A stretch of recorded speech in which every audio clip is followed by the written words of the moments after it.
तो हेलो दोस्तों, आइए हम शुरू करते हैं इस वीडियो में is matter around us pure. हमारी क्लास 9th एनसीईआरटी की जो सीरीज चल रही है उसमें अपना सेकंड चैप्टर। तो उम्मीद करते हैं फर्स्ट चैप्टर की आपने देख लिया होगा। अगर नहीं देखा तो आप चैनल पर जाइए और आप फर्स्ट चैप्टर भी देख लीजिए। इसमें हमने आपको समझाया था सब कुछ, मैटर क्या होता है, कैसे होता है और सारी प्रॉपर्टीज समझाई थी उसकी। अब हम आते हैं सेकेंड चैप्टर पर। तो हमारा सेकेंड चैप्टर मैटर को ही आगे बढ़ा रहा है थोड़ा सा। अब आपको उसमें पढ़ना है is matter around us pure. तो देखिए, सबसे पहले एकदम डिस्ट्रैक्शन से दूर हो जाइए और एकदम अकेले कमरे में आ जाइए चुपचाप, और कॉपी किताब ले लीजिए और स्टार्ट कर दीजिए ये चैप्टर। क्योंकि पढ़ाई शांति में हो पाती है, नहीं तो प्रॉब्लम आ जाती है क्योंकि डिस्ट्रैक्शन काफ़ी रहते हैं। सबसे पहले हम करते हैं स्टार्ट अपना चैप्टर। तो देखिए, इसमें सबसे पहले आपको तो एनसीईआरटी पढ़नी है, क्योंकि 9th और 10th में आप एनसीईआरटी पे ही बेस लेके चलिए। इवन 11th 12th में अगर आप जेईई की तैयारी भी करते हैं तो भी एनसीईआरटी काफ़ी इंपॉर्टेंट हो जाती है, बिकॉज ज़्यादा थ्योरीज होती है। और जो इवन कम्पिटिटिव एग्जाम्स होते हैं, लाइक आगे चल के आप एसएससी दोगे, कोई भी दोगे, तो उसमें मैक्सिमम जो इंपॉर्टेंस रहेगी that is would be of NCERT only. So now let us start with NCERT. तो यहाँ पे क्या है, सबसे पहले हमें दिया गया है एक ब्रीफ इंट्रोडक्शन अबाउट प्योरिटी। तो प्योरिटी मीन्स व्हाट? प्योरिटी जैसे हम देखते हैं कि कोई चीज़ प्योर है तो हम क्या कहते हैं, प्योर घी है या प्योर साल्ट है। हम टेलीविज़न में एड्स देखते हैं कि कोई चीज़ प्योर है, बट हम इन साइंस एंड केमिस्ट्री हम उसको डिफ़ाइन कैसे करते हैं? तो एज ए स्कॉलर हम उसको डिफ़ाइन करते हैं कि प्योर चीज़ वो है जो एक सिंगल टाइप के सब्सटेंस से बनी हो। अब सिंगल टाइप क्या है? एग्जाम्पल के लिए आपने लिया वाटर, ठीक है। अब आप सोचेंगे वाटर है, ठीक है। अभी वाटर आप सोचेंगे किससे बना हुआ है, तो आप कहोगे ये एटम से या मॉलिक्यूल से बनकर बना होता है। अब इसमें जो एटम से मॉलिक्यूल्स होते हैं वो एक ही टाइप के होते हैं सारे, H2 तो इसे बोलते हैं हम प्योर। यानी कि मिल्क हो गया, मिल्क हो गया, फैट्स, मिल्क हो गया, मिल्क में क्या क्या चीज़ होती है, वाटर भी है, फैट्स भी है, प्रोटीन्स भी है। तो मिल्क कितना ही प्योर हो, हम उसको ये नहीं कह सकते ये प्योर है। ऐसे ही अगर हम और भी चीज़ होती है, मिट्टी है, मिनरल्स है, सी वाटर को बिल्कुल भी प्योर नहीं बोल सकते हम, तो बिल्कुल ही इम्प्योर है क्योंकि इसमें बहुत सारी गंदगी, केमिकल्स और बहुत सी चीज़ें मिली होती हैं। अब बताए व्हाट इज ये मिक्सचर। अब मिक्सचर क्या होता है, ये देखिए आपको एग्जांपल दी, साल्ट, घी, मिल्क। इसका वो कैसे पहचानना है कि प्योर है? अगर वो सेम ही सब्सटेंस से बना हुआ है पूरा तो उसको प्योर बोलेंगे, नहीं तो इम्प्योर बोलेंगे। तो घी है, घी तो पूरी तरह से इम्प्योर है। मिल्क भी पूरी तरह से इम्प्योर है क्योंकि बहुत सी अलग अलग चीज़ें, फैट्स, मिनरल्स, विटामिन, पता नहीं क्या क्या मिला होता है इनमें। सॉल्ट को तो आप प्योर बोल सकते हैं क्योंकि पूरे में NaCl से ही बन के बना होता है। वो आप आगे चल के फॉर्मूला देख लेंगे उसका, उसमें ज़्यादा कोई खासी नहीं है। तो आपको देखिए 9th क्लास में तो डेफिनेशन आती है कि what is pure substance, impure substance. तो आप लिख सकते हैं कि प्योर सब्सटेंस आर दो substance which are form from same time of molecules, ऐसे लिख सकते हैं। या फिर जिनका टेक्सचर या मिक्सचर पूरा सेम रहता है।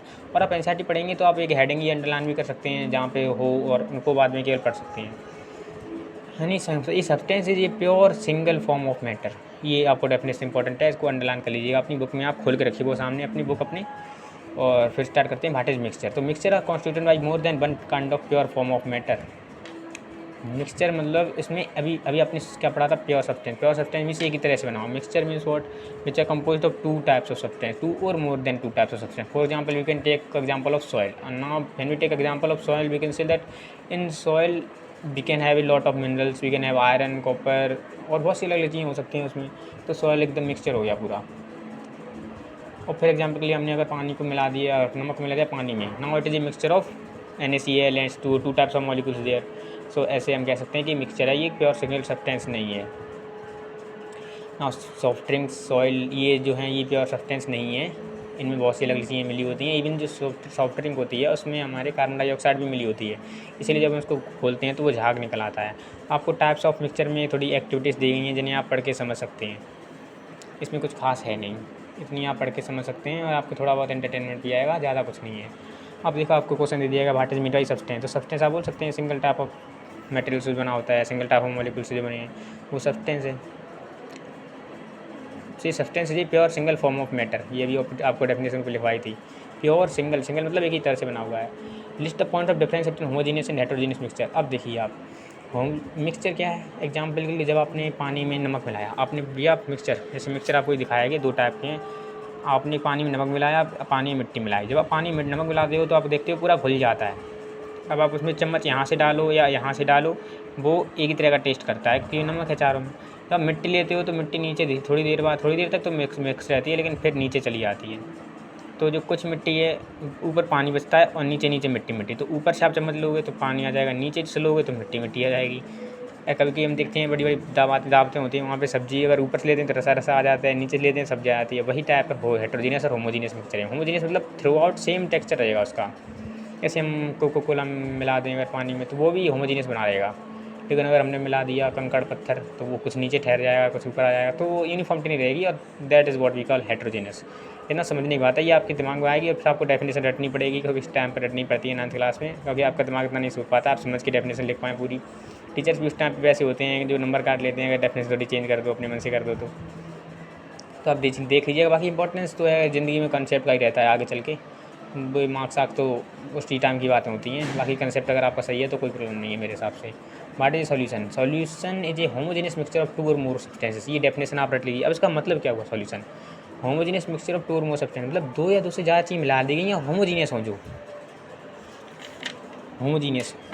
एग्जाम्पल के लिए आप कहेंगे सॉल्यूशन कैसे पता चलेगा सॉल्यूशन है नहीं, तो आपको पता होना चाहिए सही होमोजीनियस होना चाहिए। अभी और होमोजीनियस क्या है आपको अभी ऊपर बता ही दिया है। अगर आपको एग्जाम्पल के लिए दे दिया जाए एक नमक मिला के दे दिया जाए पानी, तो आप बता सकते हैं कि हाँ ये सॉल्यूशन है, क्योंकि इसमें ये होमोजीनियस है और 2 से ज़्यादा सब्सटेंस भी हैं। मतलब होमोजीनियस ही वो 2 से ज़्यादा सब्सटेंस, तो 2 या 2 से ज़्यादा सब्सटेंस उसमें मिले हुए हों तो अपने आप होमोजीनियस हो गया, नहीं तो वो नॉन होमोजीनियस हो गया। जैसे पानी मिट्टी मिला दी ऊपर, वही वो एग्जाम्पल है ऊपर वाला। तो देखिए लेमन मतलब वही न्यू पानी वही आपका। अब न्यू पानी और सोडा वाटर है, ये पूरे में मिला रहता है। जैसे कि न्यू पानी है, अगर आप ऊपर से पियो नीचे से पियो एक ही तरह का टेस्ट आता है, क्योंकि वो यूनिफॉर्मली मिक्स है, यानी इसमें होमोजिनिटी है, इसीलिए आप उसको बोल सकते हैं। एग्जाम्पल्स, अब एग्जाम्पल आपको दे दिया हमने, लेमनोड, साल्ट वाटर, शुगर वाटर, ठीक है। और क्या कर सकते हैं हम फिर? कॉन्सेंट्रेशन। अब आती है सॉल्यूशन तो हो गया, फिर आपको एलॉयज़ बताया जा रहा है। एलॉयज़ क्या होते हैं? तो देखिए एलॉयज़ आर मिक्सचर ऑफ 2 और मोर मेटल्स और a metal and a non metal and can not be separated into their component by physical method. ये वैसे एलॉय पता क्या होता है? एलॉय एक होमोजीनियस मिक्सचर होता है 2 से ज़्यादा एलिमेंट, 2 से ज़्यादा मेटल्स का। अभी आप आयरन देखते हैं, जैसे आप कॉपर देखते हैं, अब आप कॉपर देखेंगे तो कॉपर एक एलिमेंट नहीं है, कॉपर एक एलिमेंट है, लेकिन आप जो पीतल देखते हैं वो एक एलिमेंट नहीं है। उसमें क्या करते हैं, उसमें जिंक मिलाते हैं और कॉपर मिलाते हैं। 30% जिंक मिला दी, 70% कॉपर, और पूरा होमोजेनियसली मिलाई। ऐसा नहीं एक तरफ ज़्यादा कर दी एक तरफ कम, पूरी इक्वली मिला दी यूनिफॉर्मली, और उससे बनता है पीतल। अब उससे क्या होता है, कुछ अच्छी प्रॉपर्टीज आ जाती हैं मेटल के अंदर, और इसी को एलॉय बोलते हैं हम। तो ये आपको हिंदी में समझ लेनी है, इंग्लिश में तो पता नहीं क्या क्या लिख देते हैं ऐसे बुक्स में। देखिए सॉल्यूट, अब सॉल्यूशन के 2 टाइप्स होते हैं। जो सॉल्यूशन होता है उस वो जिसमें 2 पार्ट्स आ जाते हैं, सॉल्यूशन है जैसे कि वो 2 पार्ट से मिलके बना होता है। एक होता है सॉल्वेंट और एक होता है आपका सॉल्यूट। जैसे कि पानी भरा हुआ है, इसमें नीचे ये मिट्टी है और ऊपर पानी भरा है। नीचे ये मिट्टी है, इसको बोलेंगे हम सॉल्वेंट, और जो ये पानी है इसको बोलेंगे सॉल्यूट। जनरली जो सॉल्यूट होता है पानी ही होता है जनरली। और जनरली अगर आपको चेक करना है सॉल्यूट कौन सा तो और वो कौन सा है, तो सॉल्यूट जनरली ज़्यादा क्वांटिटी में होता है, सॉल्वेंट कम क्वांटिटी में होता है। उल्टा भी हो सकता है, लेकिन जनरली वाटर जो होता है उसको तो हम अगर वो प्रेजेंट है तो उसको सॉल्यूट मानेंगे। ये इवन ये वाला जो कन्वेंशन है वाटर को सॉल्यूट मानने का, ये 11th-12th क्लास तक चलता है। अभी से नहीं, आपको आगे यही पता चलेगा कि पार्टर अगर है तो उसी को हम सॉल्यूट मानते हैं। The component of the solution that is dissolved in the solvent usually present in laser quantities का सॉल्यूट। देखिए लेसर क्वांटिटी में जो सॉल्यूट, ज़्यादा क्वांटिटी में वो सॉल्वेंट। सॉरी मुझे ऐसा लग रहा है मैंने पहले गलत बोल दिया था कुछ सॉरी, मतलब क्योंकि मैं भी यही देकर आ चुका हूँ तो काफ़ी टाइम हो गया, भूल चुका हूँ। वैसे मुझे एक टाइम पे ये मैंने बहुत अच्छे से पढ़ रखा था, और इवन 98% थी मेरी 9th क्लास में। उस टाइम बहुत पढ़ा था, ये रट गया था। पर धीरे धीरे टाइम के साथ आप एडवांस चीज़ें सीख लेते हो और पुरानी भूल जाते हो। ऐसा नहीं कि हम बिल्कुल वो चीज़ें भूल गए हैं। क्या हो सकता है अभी कोई 9th कक्षा मुझसे कोई ऐसा क्वेश्चन पूछे जो मुझे ना आ रहा हो, इसका मतलब ये नहीं मेरे अंदर इतना दिमाग नहीं है। वो सोचेगा कि ये तो, जबकि मेरे भी 9th में 98% आए थे, लेकिन क्योंकि मैं भूल गया, क्योंकि मुझे नई एडवांस कंसेप्ट पता चल गए।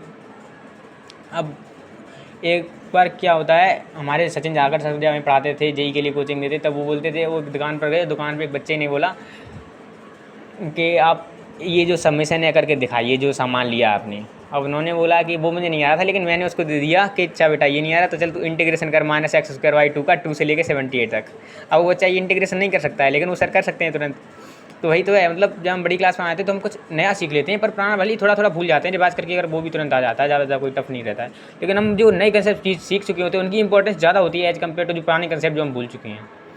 आप ये इंटीग्रेशन है, इसकी इंपॉर्टेंस ज़्यादा है एज़ कम्पेयर टू आपके 9th क्लास का कंसेप्ट, बिकॉज ये थोड़ा टफ लेवल का है और इससे आप एडवांस नहीं कर सकते हो। बहुत सी ग्राफ कर्व्स निकालना, उनका स्लोप निकालना, ये आगे बहुत सी चीज़ें आती हैं अभी आप सीखोगे सब। अभी तो आप यहाँ पे साइंस पे ध्यान दीजिए।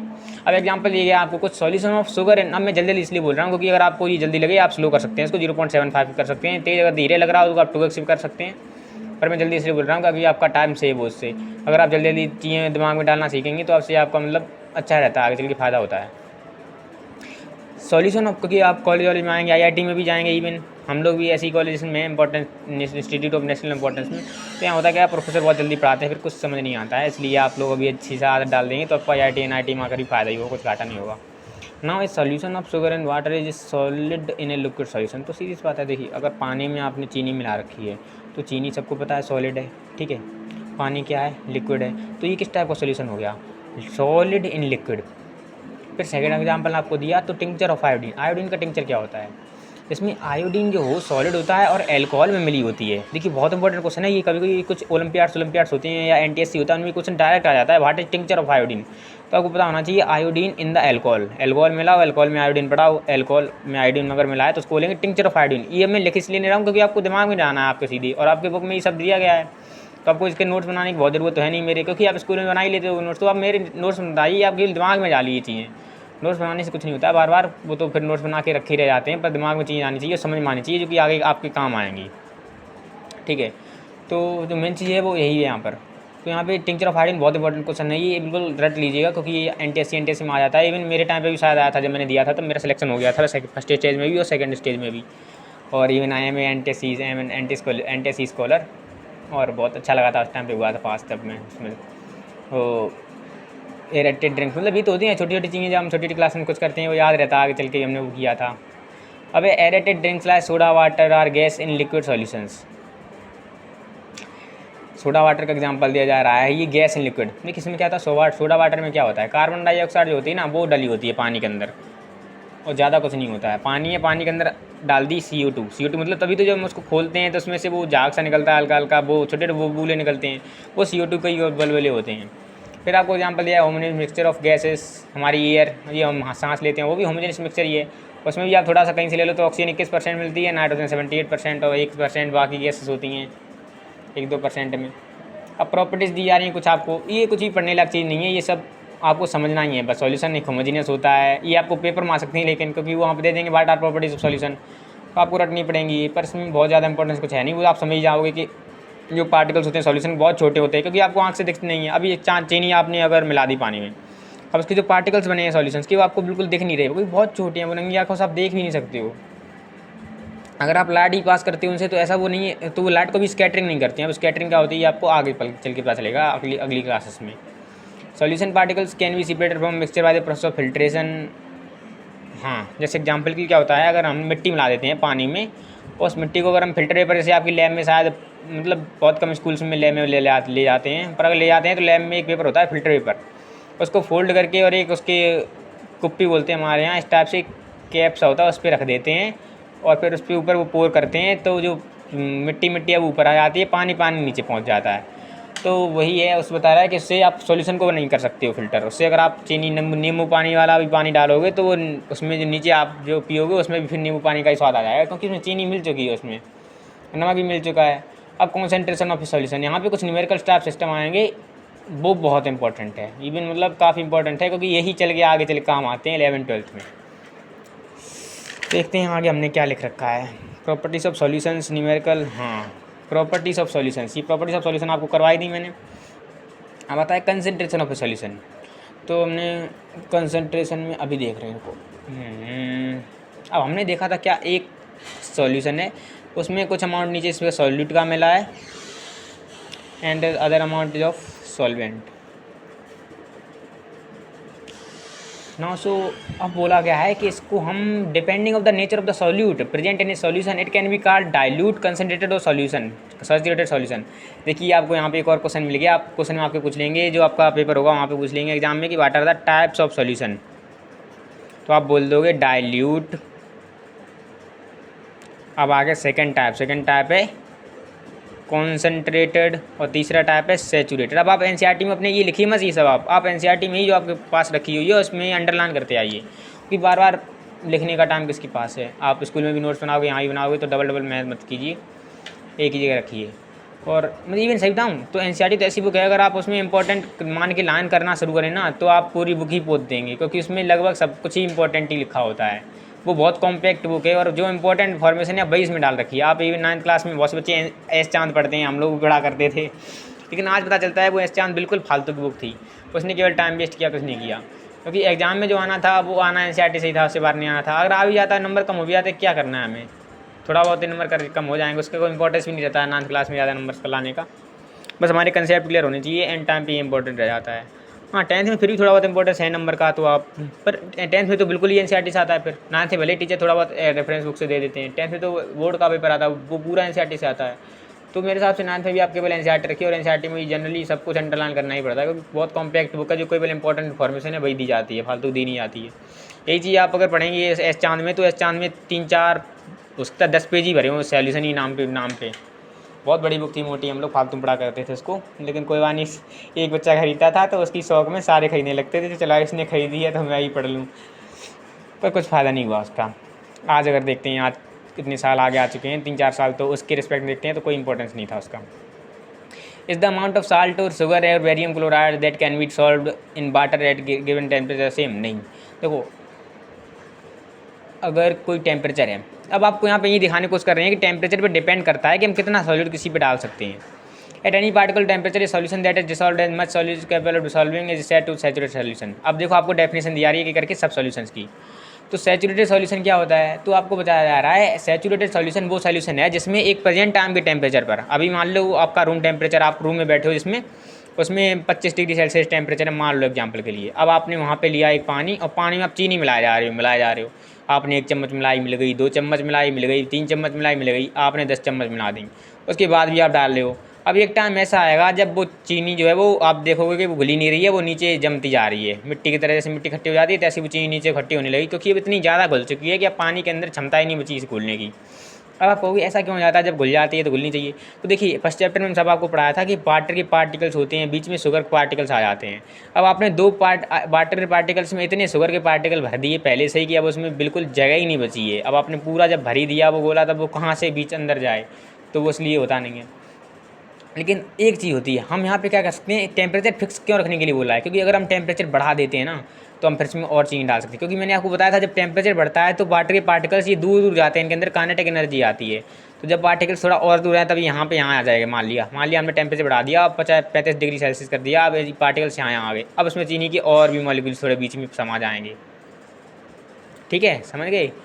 तो ऐसे, और अगर हमने फ्रिज में रख दिया तो तभी आपने देखा होगा मिठाइयाँ जब फ्रिज में रख देते हैं तो मिठाइयों के बाहर पपड़ी सी बन जाती है सफ़ेद सफ़ेद, वो इसीलिए बन जाती है क्योंकि जो अंदर उनके अंदर चीनी घुली होती है, वाटर मॉलिक्यूल्स के अंदर, वो बाहर निकल आते हैं, क्योंकि टेम्परेचर घटने से वो जो पार्टिकल्स होते हैं वाटर के वो पास आ जाते हैं, और फिर उनके अंदर बिल्कुल स्पेस नहीं बचती है, तो वो चीनी उसे अपने आप बाहर आना पड़ता है। This is called as saturated solution. The amount of solute present in the saturated solution at the temperature का सॉल्युबिलिटी। और इस टाइम पर जब वो एक्स्ट्रा मिल नहीं पा रहा है उसमें जितना भी चीनी बची हुई है, इसको बोलते हैं सॉल्युबिलिटी। सॉल्युबिलिटी मीन्स कि कितना उसमें उस टाइम पे एक पार्टिकल टेम्परेचर पर कितना एक maximum amount of solute hold कर सकता है एक सॉल्वेंट, उसी को हम सॉल्युबिलिटी बोलते हैं।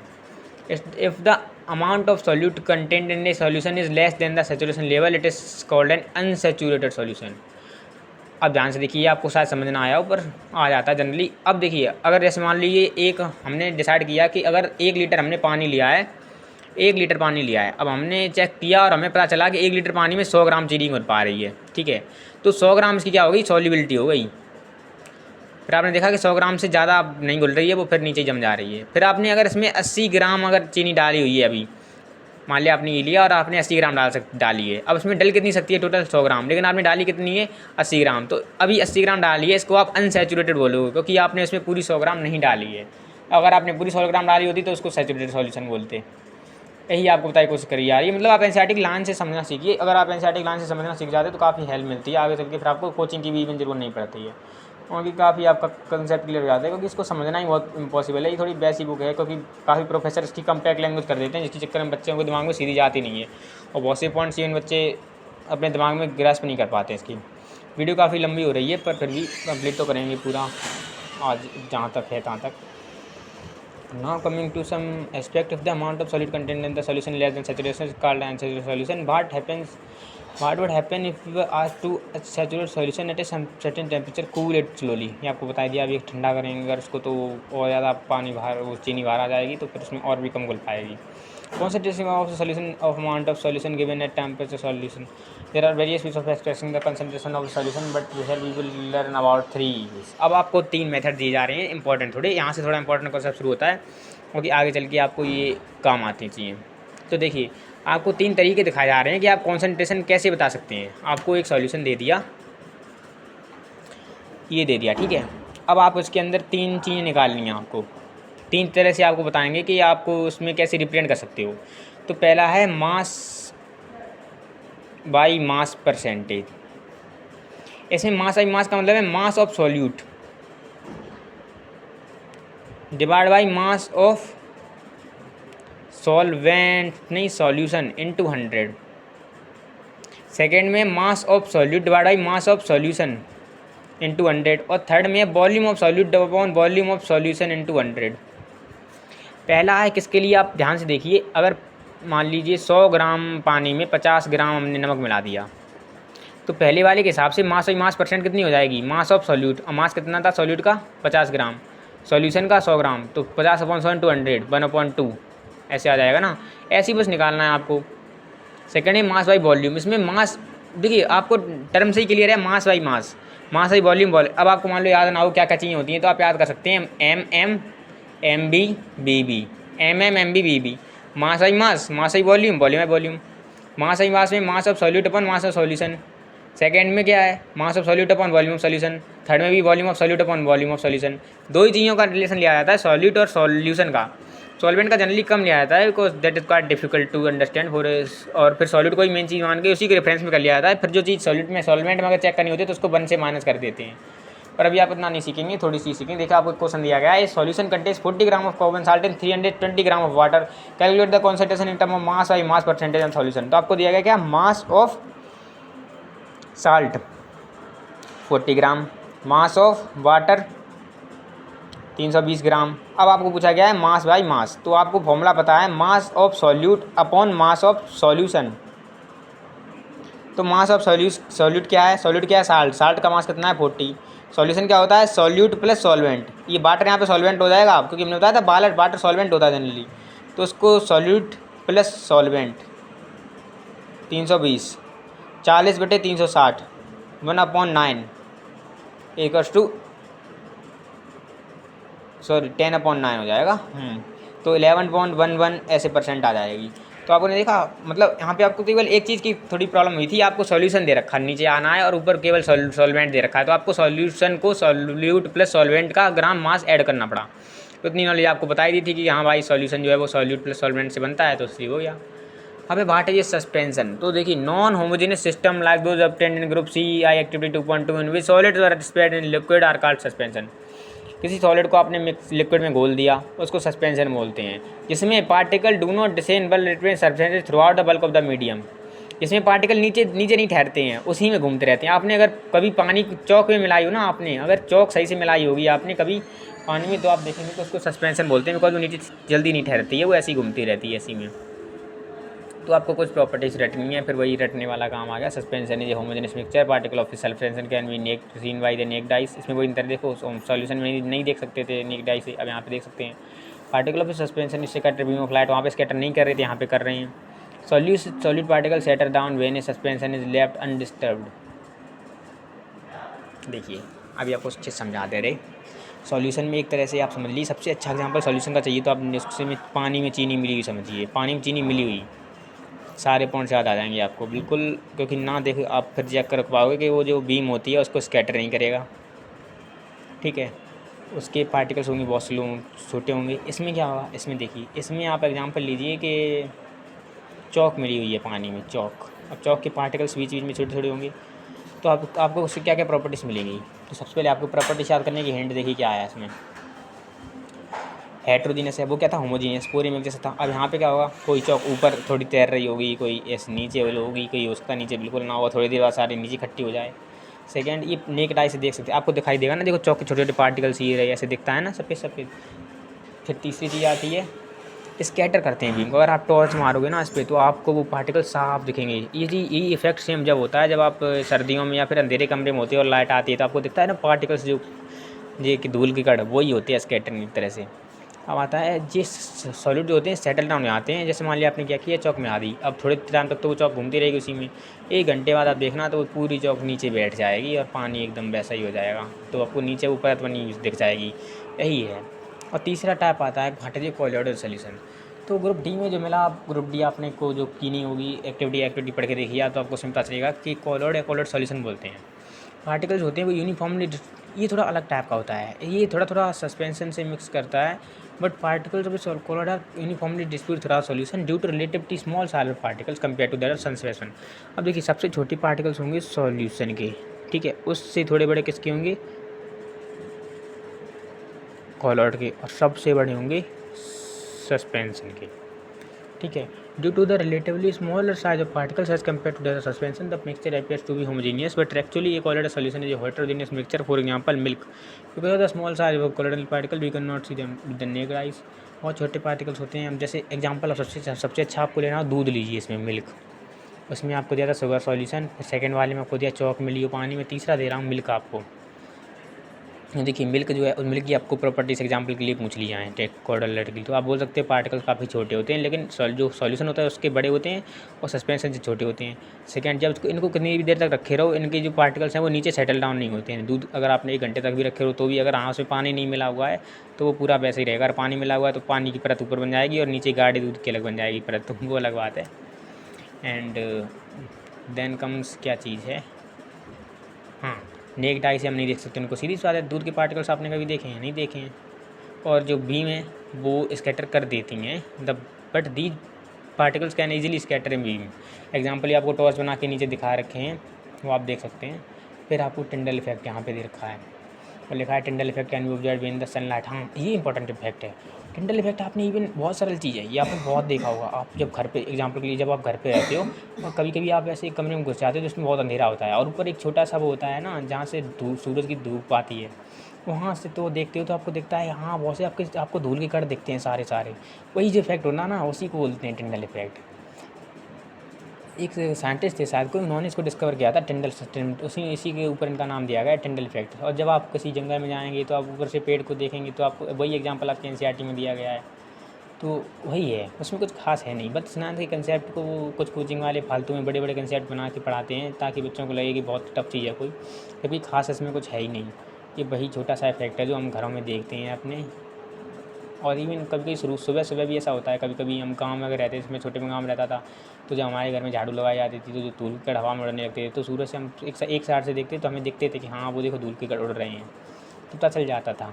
अब प्रॉपर्टीज़ ऑफ ए कोलिड ये हेटेरोजेनियस मिक्सचर, ठीक है, हेटेरोजेनियस तो होगा ही कोलिड। साइज ऑफ पार्टिकल्स मैंने बताया था आपको, छोटे होते हैं और देख नहीं सकते नेक्ड आई से। बिग और वो बीम को स्कैटर करते हैं। और मिल्क है जैसे कितनी देर भी रखे रहिए उसको वो नीचे सेटल डाउन नहीं होगा, तो वही बात है। फिर separated from the mixture by process of filtration. हाँ, इनको फिल्ट्रेशन इस मतलब अगर आप दूध को फिल्टर पेपर में डाल देते हो तो वो अलग थोड़ी ना हो जाएगा, लेकिन एक स्पेशल प्रॉपर्टी होती है सेंट्रीफ्यूगेशन, इससे हो जाता है अलग। अभी क्या होती है, अब अपने गांव में अगर आप रहते हो तो आपने देखा होगा आपके घर पे मट्ठा बनाया जाता है।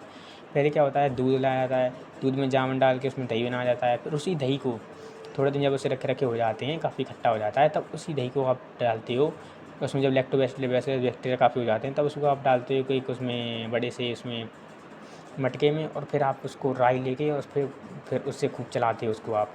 बहुत देर चलाने के बाद क्या होता है, ऊपर उसकी मक्खन आ जाता है और नीचे मट्ठा बचता है। इसी जो प्रोसेस होती है ना, इसी को सेंट्रीफ्यूगेशन बोलते हैं। अब स्कूल के टीचर इतना उसको बड़ा प्रोसेस बना के समझाते हैं आपको कि हैवी पार्टिकल्स ऊपर नीचे रह जाते हैं और लाइट पार्टिकल्स ऊपर आ जाते हैं, जबकि ये गांव में जो हम करते हैं रई से फेरते हैं मट्ठा बनाते हैं, ये वही प्रोसेस है, इसमें कुछ भी नहीं है। मतलब वही है कि आपको छोटे छोटे कंसेप्ट का नाम ऐसा बड़ा दे के हुआ सा सेंट्रीफ्यूगेशन हुआ बना दिया है। क्या ये सेंट्रीफ्यूगेशन, टिंडल इफेक्ट, ये छोटी सी चीज़ है जो उसको टिंडल इफेक्ट बना दिया। और ये छोटी सी चीज़ है, ये गांव में लोग फेरते हैं इसको, मट्ठा बनाते हैं इससे, उसको हमने सेंट्रीफ्यूगेशन बना दिया, अलग ही चीज़। और उसमें एक कॉन्सेप्ट लगा देते हैं फिजिक्स के, बोल लेते हैं कि ये एग्जाम में क्वेश्चन में आते हैं what is process of centrifugation, फिर बच्चे लिखते हैं उसमें बड़ा बड़ा, process in which lighter particles are and base of the principle that lighter particles float on the surface है while the heavy particle settle down. वही बात है, मट्ठा मट्ठा नीचे रह जाता है, जो मलाई होती है वो थोड़ी हल्की होती है तो वो ऊपर आ जाती है। Components of a colloidal solution are dispersed phase and dispersion medium. अब कोलोइड फेस तो जो दो चीज़ों से मिलकर बना होता है। ये देखो कोलोइडल सॉल्यूशन आपको समझा दिया, प्रॉपर्टीज भी समझा दी। देखिए मैं आपको बोल बोल के समझाता जा रहा हूँ साथ, पर मैं उम्मीद करता हूँ कि आपको समझ में आ रहा होगा। फाइनली ये चीज़ समझने वाली है इसमें। अगर आप, और हाँ, नंबर जब आपको उड़ाने हो तो आप एक दिन पहले डेफिनेशन याद करके जाइएगा, सबके आपके नंबर भी आ जाएंगे। अभी मैं जल्दी जल्दी उड़ाना चाहता हूँ उसको, क्योंकि लैपटॉप की बैटरी भी डाउन हो रही है मेरे। The components of A solution, colloid solution होते हैं वो डिस्पर्स फेस होते हैं, डिस्पर्स मीडियम होती है, आपको रटनी पड़ेंगे। ये मैंने कितना समझने की कोशिश की थी इसको, पर समझ में नहीं आया। हाँ, आ तो जाएगा आपको, पर इवन ये रटने वाली चीज़ है। इससे एक दो क्वेश्चन आते हैं, इवन NTSC में भी शायद इससे क्वेश्चन आ गया था, डिस्पर्सिंग मीडियम डिस्टर्ब फेस, पर मुझे याद नहीं हुआ था, मैं उसको गलत कराया था। तो इसमें कोलोइड फेस में क्या होता है, ऐसे आपने दो चीज़ों में मिल के कोई चीज़ बनी होती है, पर ये जो बहुत बहुत हैक्टिक काम है ये इवन। तो उसको हम छोड़ते हैं आपके ऊपर, ये आप याद कर लीजिएगा। और फिर फिजिकल केमिकल चेंज का कल स्टार्ट करेंगे सेकंड वीडियो में। तब तक के लिए थैंक यू, टाइम भी काफ़ी हो गया।